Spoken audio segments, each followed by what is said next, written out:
From Kansas State University, this is Agriculture Today. Eric Atkinson here, and coming up today, K-State's Walt Fick will cover the latest strategies for controlling musk thistle in pastures here in the fall.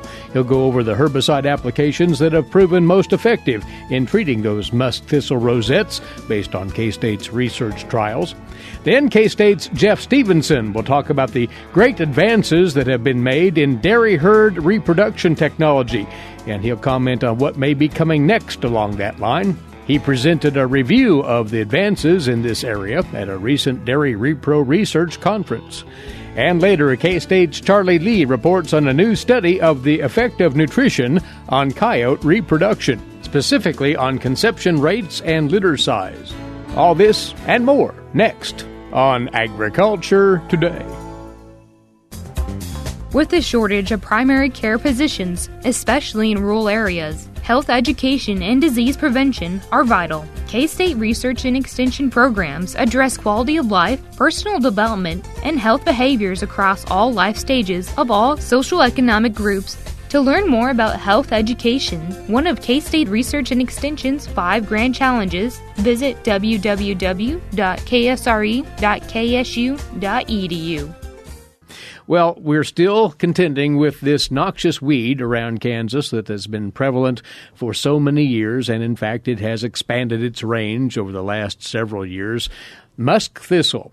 And our guest now is here to remind us that this fall season is an excellent time to get the jump on this weed in your pasture lands. Walt Fick is a range and pasture management specialist with K-State Research and Extension. In a few moments, Walt will talk about what K-State field trials have said about the best herbicide approaches against musk thistle, but it has, in fact, found new homes around Kansas in recent years, has it not? Well, I think, yes, over a period of years, it's not been all of a sudden. It's been gradual, but it's expanded to the southwest in particular. I think you look in Kansas today, just about every county reports musk thistle. I think the last survey I saw said 740,000 acres, infested in the state. So it's number 2 on the list, only behind field bindweed in terms of number of acres. And we're familiar with its prolific ability to spread because of its seeding habits and otherwise. It's a biennial or winter annual species, so that means it reproduces strictly by seed, and just a single head on musk thistle can produce thousands of seeds. It only takes one, to germinate and replace that plant that produced it. So it can spread around fairly rapidly under good conditions. So, to remind, why is fall an excellent time to control musk thistle? Well, I really like fall for a couple of reasons. One thing is the plants are all in a rosette stage of growth. They haven't bolted or blooming, and these younger plants then are easier to control with a herbicide. We also probably have a much wider window in the fall, starting from now as we're talking, clear into maybe early December, depending on when winter really sets in. So you might have a couple months. In the spring, it's a rosette there in April, and usually, we're busy doing other things, so we may not get to it right away. But fall, if we're done planting or harvest is pretty well over, now you can turn your attention to musk thistle. The other thing is that by this time of the year, again, like I say, the crops have harvested, or don't have to worry about gardens, and trees have lost their leaves, so we don't have to be concerned as much about drift, when we spray. And more to that treatment window, in fact, one can spray as long as there's any kind of green tissue left on that plant, even though it might be curled or otherwise looking a little bit weak because of a frost. That's what I've seen, is like you say, as long as there's some green tissue there, I've had good absorption and kill of musk thistle rosettes. So, you and colleagues here at K-State for a number of years have tested out various chemistries against musk thistle, treating those rosettes in the fall, and have come up with some good results to lean on. What have those basically indicated to us? Well, one of the very first studies I did when I came to K-State was looking at musk thistle control, and it was in the fall. And, we had basically just a limited number of herbicides at that point in time, but, I was looking at 2,4-D and dicamba and picloram, the active ingredient in Tordon 22K. if you have ideal growing conditions, all those products may work pretty well. But what happens many years in the fall, it can be dry, and or it may get cold. And under those conditions, then what I found was that 2,4-D, like a low volatile ester, was much better than the 2,4-D amines most years. And, of course, then picloram, the Tordon 22K, at that 8 fluid ounce rate worked very well also. In fact, that would be the superior of the three, something to the effect of 90% control plus? If you look at an average over a number of years, yes. The other one that works pretty well is actually if you combine 2,4-D with dicamba, you can find that also provides a reasonably good control in the fall. But there have been additional herbicide options come to the fore here in recent years, and in fact, you have tested those as well, and with a very late treatment, as a matter of fact. Yes, sometimes it just sets itself up for you to look at situations like that, because normally I would tell people, maybe October or November is the ideal time to treat. Pick a nice sunny day when it's a little warmer, and you probably can expect good control, but I've had opportunities to treat as into early December under some fairly cloudy, even cool days by recommendations at least, and have found some products that continue to work well. One of the newer chemistries, for instance, is a product called Milestone. The active ingredient of that's aminopyrrolide, and it, at about 4 ounces, I found that it worked very well with that late treatment, as did the use of Tordon 22K. Another product that worked under those conditions quite well was a product called Chaparral, which has that aminopyrrolide in it. It's aminopyrrolide plus metsulfuron, the active ingredient in Escort. But those three products work quite well. They not only controlled rosettes that were present at the time I treated, but when I went out and evaluated those plots the subsequent summer in July, because these rosettes that are present in the fall, they're going to bolt and bloom the next year if we don't control them. And what I found was that there was very few of those in those three treatments. So it not only controlled the rosettes at the time I treated, but there was enough residual activity or carryover that it took care of rosettes or seedlings that were germinating in the spring. So that carryover is very valuable here, and you're talking nearly 100% control, residual and otherwise, right? That's correct. And I compared that, like say the 2,4-D low volatile ester, I used 64 fluid ounces. That's just under 2 pounds to the acre. It controlled the rosettes that were present when I treated in the fall, but those plots had plenty of new rosettes or seedlings on it the next summer. So that it doesn't have the carryover that those other products do. And so that would require now maybe either retreatment, if you have additional rosettes, although, again, those ones that germinate in the spring of the year are not going to flower that year. That you would have another period of time to treat them, but you'd want to treat them either, that spring or treat them in the fall before the next year at least. So producers have a host of options here that will work quite well for controlling musk thistle with rosette treatments in the fall. As far as application itself, Walt, thorough coverage of that rosette is required? Well, yes. These studies that I've done have generally been done with ground applied equipment. 15, 20 gallons per acre will give you sufficient coverage and carrier then to make sure you're getting the proper amount of herbicide on these plants. And you don't need a sticker product necessarily for these treatments? Most of them probably not. Although, again, I think with the aminopyrrolide, it does suggest using a non-ionic surfactant. That may indeed enhance control. And again, as we get later in the fall and maybe those leaves are starting to deteriorate, don't have quite as much green on them, maybe having some of that surfactant in there is important to ensure good absorption. Well, of course, it's an investment in your pasture to enact any sort of control, but given the nature of this weed, Walt, it's money well spent by and large, is it not? I think so. It definitely is one that as we've looked at the impacts that it has on forage production, for instance, we'll see that only 1 or 2 thistles per square foot are capable of reducing forage production about in half.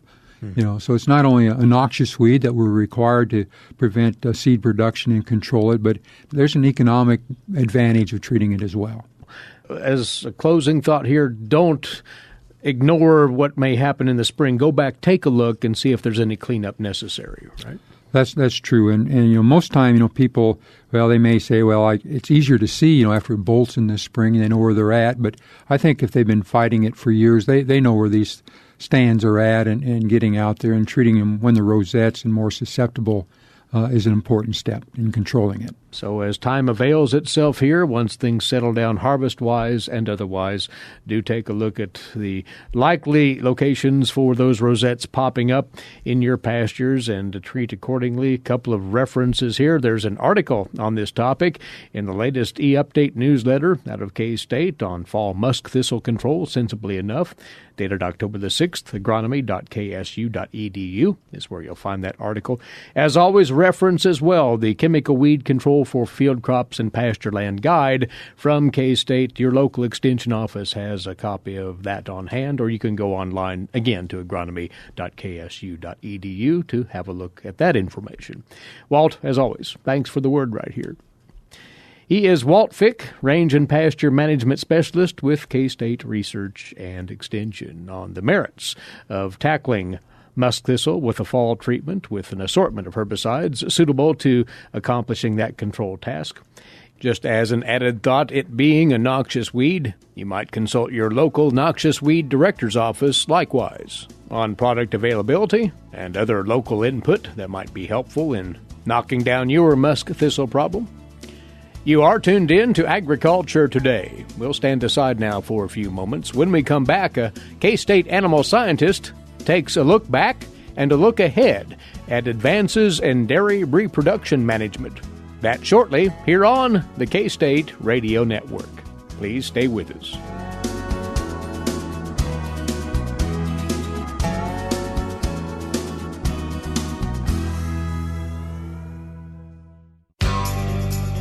Did you know every Kansas farmer feeds 128 plus people? Kansas farmers are hard workers, dependable, authentic, and sensitive. Not only do farmers put food on your table, but they put clothes on your back and fuel in your car. For more information about Kansas farmers, visit K-State Research and Extension online or stop by your local extension office.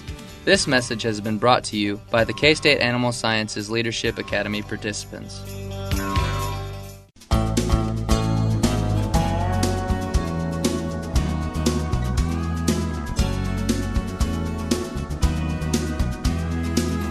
We're back now on this Agriculture Today. Eric Atkinson here. Our guest now is a reproductive physiologist in K-State's Animal Sciences and Industry Department, and he recently made a presentation to associates in a professional group about the advances we've seen, technologically speaking, in dairy herd reproduction over the past 40 years. That's about the span that Jeff Stevenson has been on board here at K-State, and these have been enormous contributions, these technologies, to dairy productivity, have they not, Jeff? That's correct. In the 40 years since I started graduate school, there's been tremendous new pharmaceutical, biological technology type of products that have come out to assist dairy managers in managing reproductive cycles and getting cows pregnant.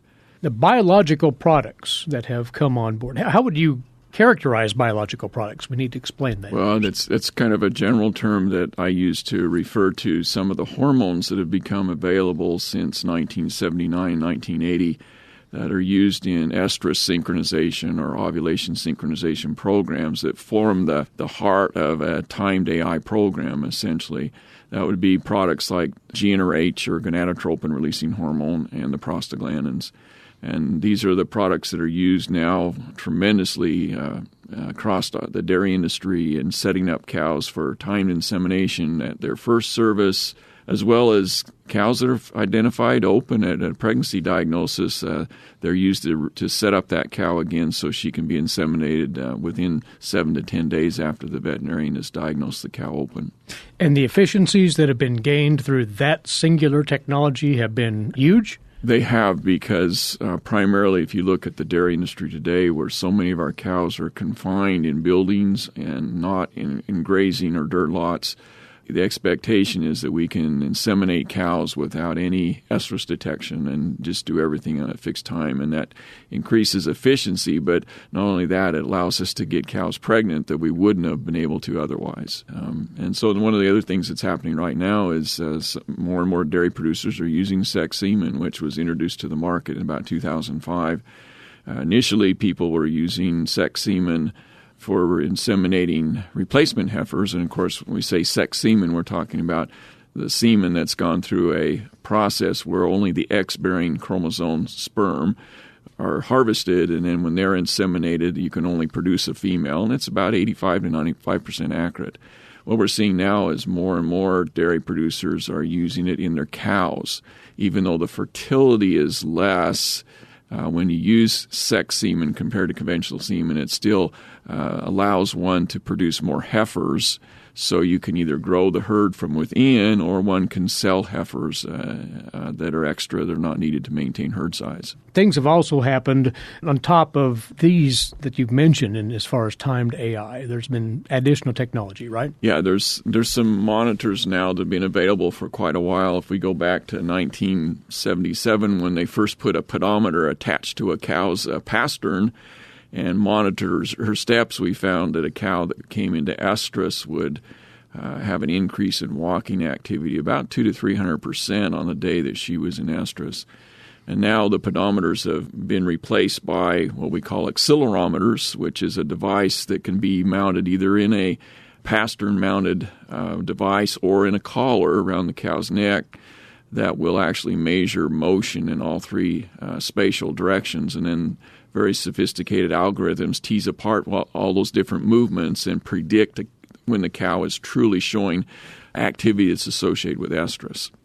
If memory serves, you have been studying the effectiveness of accelerometers. That's correct. I had a master's student that did quite a bit of work with that several years ago, and we have two different types of monitoring devices on our dairy cows today at the Kansas State University Dairy Teaching Research Center.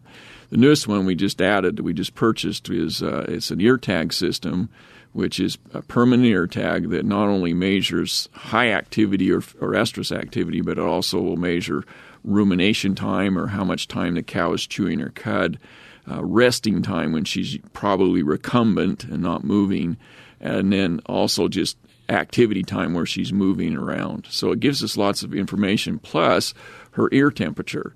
And, of course, her ear temperature is going to be about 8 to 11 degrees lower than her body temperature. But if a cow is sick, you'd expect her ear temperature to decline or to elevate, as would her body core temperature. And so it gives the software can give us health alerts on cows that are not moving or have changes in temperature, as well as heat alerts that tell us that the cow may be in estrus.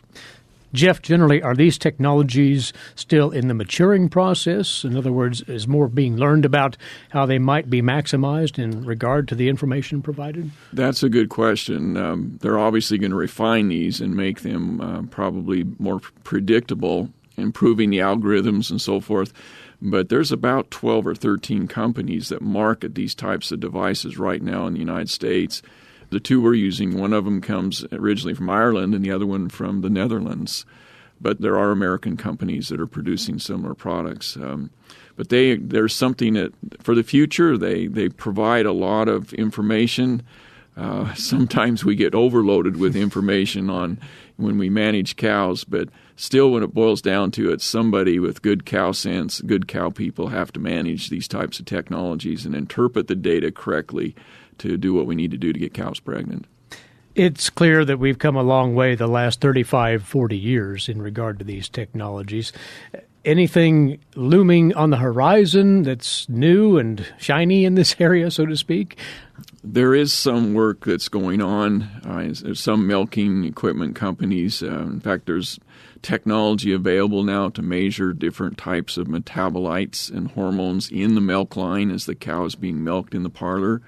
One of the milking machine companies has that technology, and I suspect in the future there'll be other ways that we can detect less evasively in the milk of the cow without taking a blood sample or collecting a blood sample by a human or a milker. It's done automatically, and information is then provided to the manager. So we never know what may come down the pike, but there's certainly more ideas that may get to the marketplace to assist us in managing reproduction in dairy cows.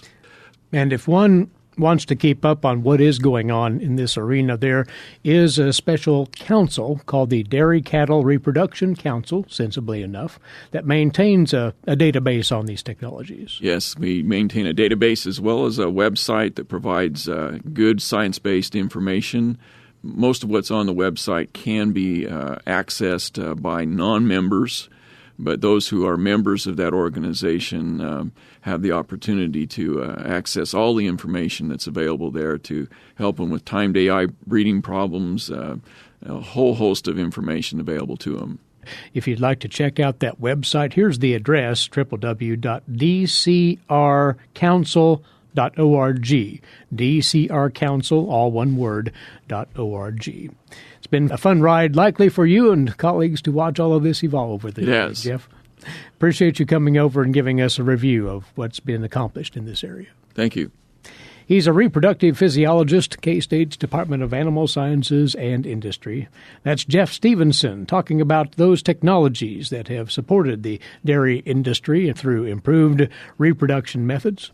While we're talking dairy production, we'll go ahead now and present this week's edition of Milk Lines with K-State dairy specialist Mike Brouk. Mike?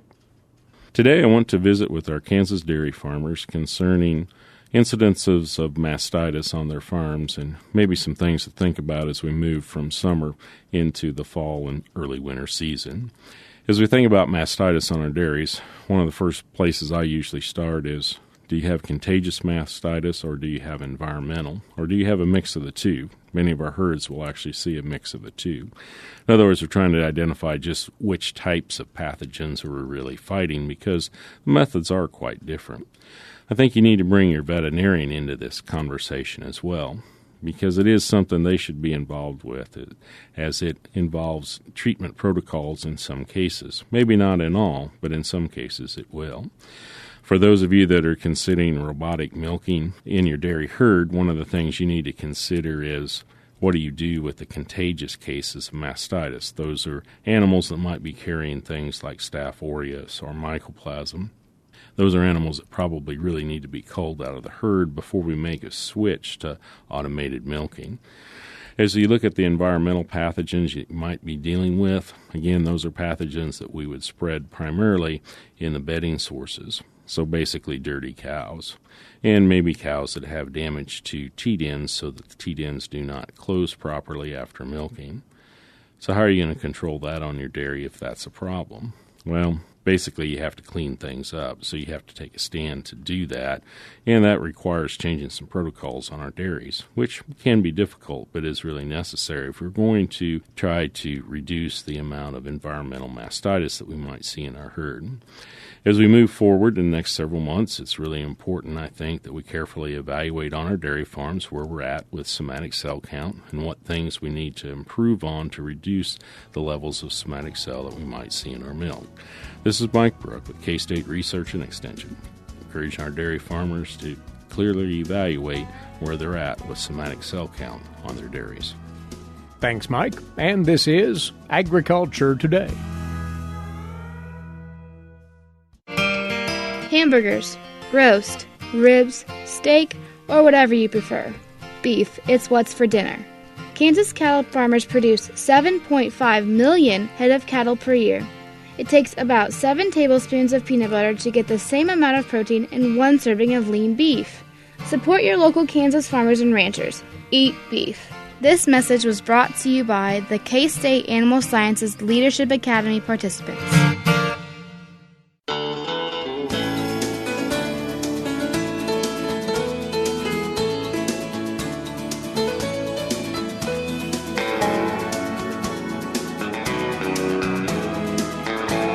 Coming to you from the campus of Kansas State University, this is Agriculture Today. Eric Atkinson here, and continuing on now with today's agricultural news headlines for you, courtesy in part of DTN. Approval of new offers made under the Continuous Conservation Reserve Program sign-up has again been temporarily suspended until sometime later in fiscal 2018, according to the USDA, and the processing of pending offers made before September the 30th is currently underway. The USDA is accepting all pending continuous CRP enrollment offers that were made beginning on May the 4th through September the 30th. However, the USDA noted that the pollinator habitat initiative offers are being declined as the acreage enrollment goal for that effort has been met.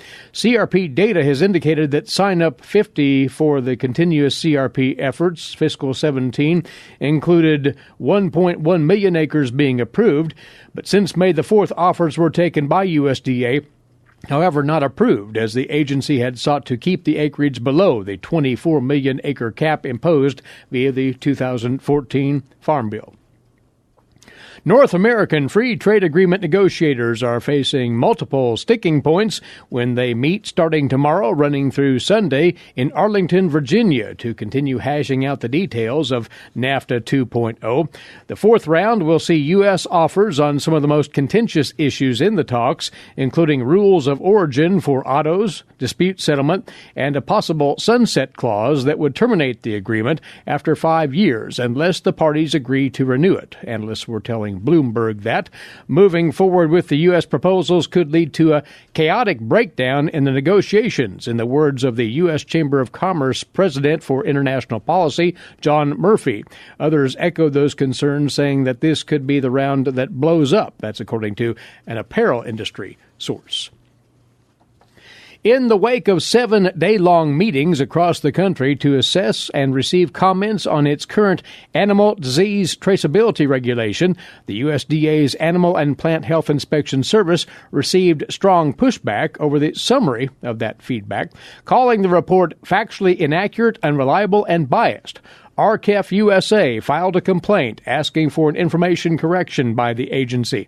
That group noted its request for correction was based on the fact that the report failed to meet minimum quality standards as required by the Data Quality Act. That act, which took effect back in 2002, applies to federal agencies and was intended to make sure that information by the government meets certain standards for accuracy.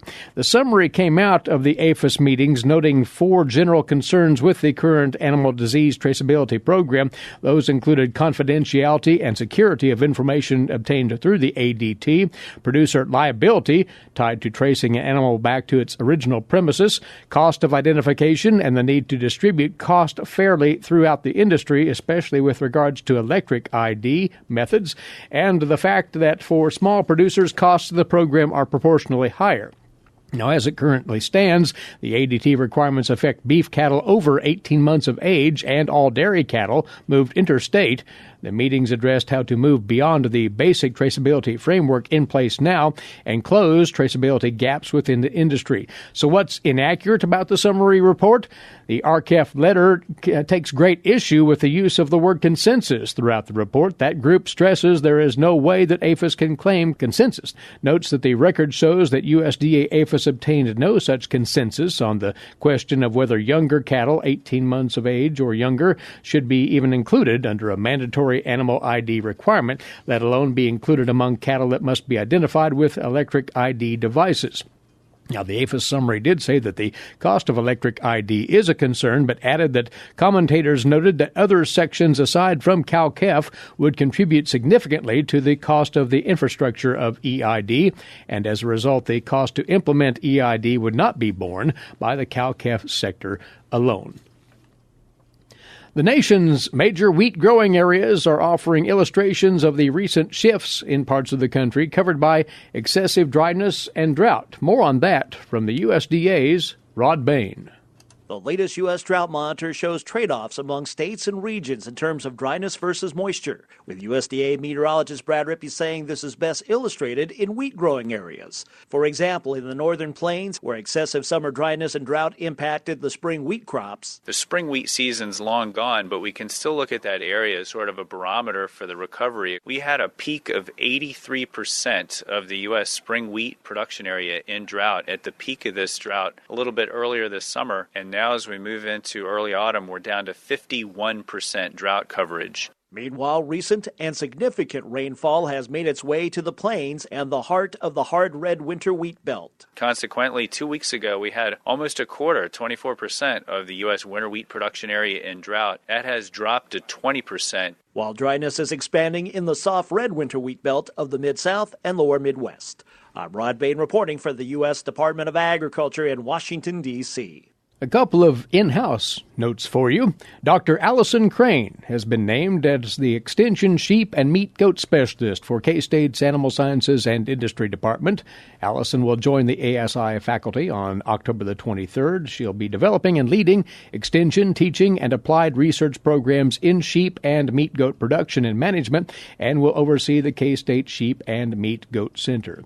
She was born and raised in Alabama, Allison receiving her bachelor's degree from Berry College, her master's in ruminant nutrition from North Dakota State University, and recently a doctorate in reproductive physiology from North Dakota State. So again, Allison Crane is the new Extension Sheep and Meat Goat Specialist here at K-State.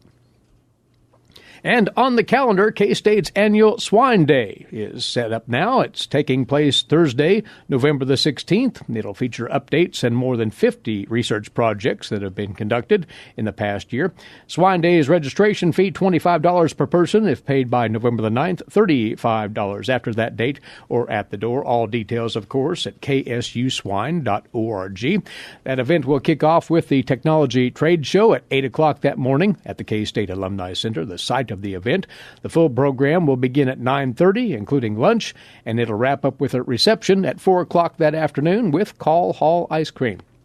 During that morning session, faculty from K-State's swine team will update the audience on key results from more than 50 experiments that have been conducted in this last year. Researchers from the College of Veterinary Medicine will provide a similar research update on current and emerging diseases in the afternoon. Also on the program from JYGA Technologies, Hyatt Frobose will share lessons he's learned about consumer mandates to adopt loose housing systems for gestating sows. For full information on the 2017 K-State Swine Day, again on November the 16th, go to ksuswine.org. You're listening to Agriculture Today. While many people know hunger is an issue in developing countries, it is also a problem in our own backyards. In 2010, 1 in 7 Kansans struggle to put adequate food on the table. 2 K-State research and extension programs are tackling this problem. The Family Nutrition Program and Expanded Food and Nutrition Education Program reach thousands of Kansans in more than 70 counties. They learn how to eat healthy with a low budget. For more information about these programs, visit ksre.ksu.edu.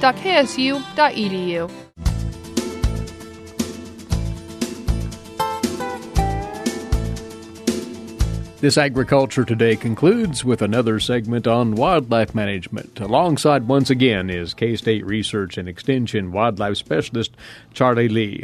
Charlie will zero in this week on a new study which looked closely at nutritional effects on reproduction of coyotes. And there's been some background on this research-wise in the past, but this expanded on that. Yes, an understanding of the interaction between animals and their environment is something that's really important in ecological study.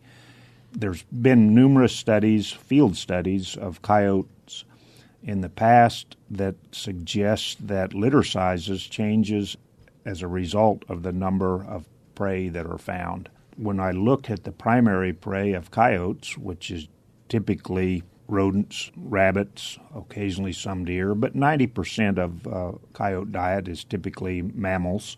They do consume other small critters like fish and frogs, insects, and even vegetative material in the summer. So their diet is very diverse. There certainly could be said that they're not picky eaters. So even though their diet is somewhat diverse, the research is not as well founded on what precipitation events due to small rodent populations. Not just precipitation events, but climatic changes. Extreme weather. Extreme weather changes can either cause rodent populations to collapse or in some cases increases rodent foods to where those populations increase. But we've known using domestic animals for many years that nutritional plane prior to the female becoming pregnant or prior to the female giving birth can certainly impact the birth rate and survival rate of those offspring. It's not as well understood in coyotes. So this was a pin study, captive reared coyote study that was done by USDA Wildlife Services, the National Wildlife Research Center, to really look at the nutritional performance of adult coyotes and whether that would actually impact reproductive timing and behavior, or the number of young that were produced, or the offspring survival or offspring weights of those pups that were produced after a period of time when nutrition was restricted. So they basically restricted the diet of these captive coyotes by reducing the food supply of half of the females to 60% of what a normal maintenance diet would be. They were fed dry dog food.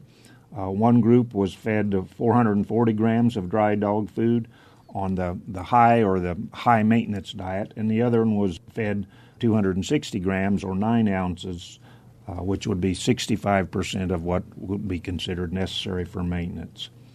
They were maintained on that plane for 7 months prior to breeding, and then the reproductive performance was measured.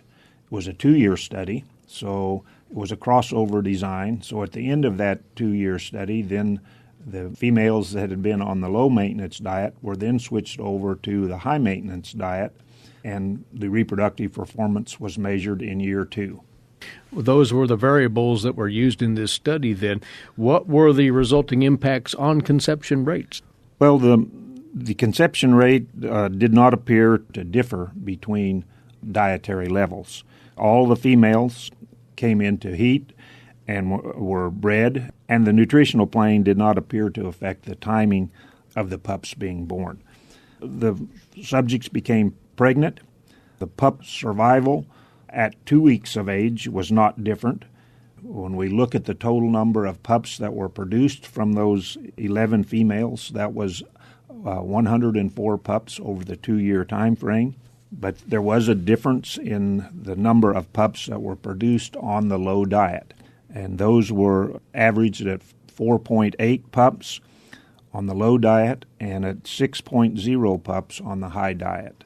So there certainly was a significant difference on the number of pups that were produced. The survival did not change. The mean pup weight was not different between those treatments. So what it told me is that coyotes are highly adaptable, and I think we've known that for a long period of time. When we look at coyote behavior, nutritional plane just of the female is important, but in coyotes, both parents, the male and the female, participate in taking care of the pups. As we've talked before, the pups are born with their eyes closed. The female stays in that den and solely nurses those pups until about 10 to 12 days of age. The pups don't come out of the den until about 3 weeks of age, but the male is there the entire time, capturing food, bringing it back either as carcasses or regurgitating food that he's consumed other places for the female or the pups to consume. So since both parents participate in the feeding of the pups, I don't think it's surprising to see that the weight and survival of those pups is much different. So the takeaway here in the main is that, yes, nutrition does play a role in the reproduction of coyotes, but there certainly are a lot more things going on than that. I think it's a much more complex system than just looking at one factor like precipitation or the total number of prey that's available. When we consider wildlife habitat, we've always talked about the importance of cover, food, water, and space, and I think there are many things that limit coyote populations other than just the number of prey that are found. So when you think about coyote management, where does this play in? Well, I think producers that anticipate problems with coyotes probably need to look at things other than just the number of small rodents and rabbits that are found in the area. There are many other things, including the number of hunters, coyote density, that also play a role in the reproductive performance of coyotes. Once again, this study looked very closely at the effect of nutrition on the reproductive performance of coyotes and how prolific that reproduction might be. And Charlie, we appreciate the look at this work today. Wildlife Specialist, K-State Research and Extension, Charlie Lee. That brings our Tuesday edition to a close. We'd let you know once again we are now making available podcasts of our entire broadcast every day on our website. You can find that by going to ksre.ksu.edu/news and click on the Radio Network tab there, and then the Agriculture Today link. Check that out, won't you, at ksre.ksu.edu. You'll also find our individual interviews and features stored there as well. We'll be back here this same time tomorrow. Hope you will likewise. Until then, Eric Atkinson here. This has been Agriculture Today over the K-State Radio Network.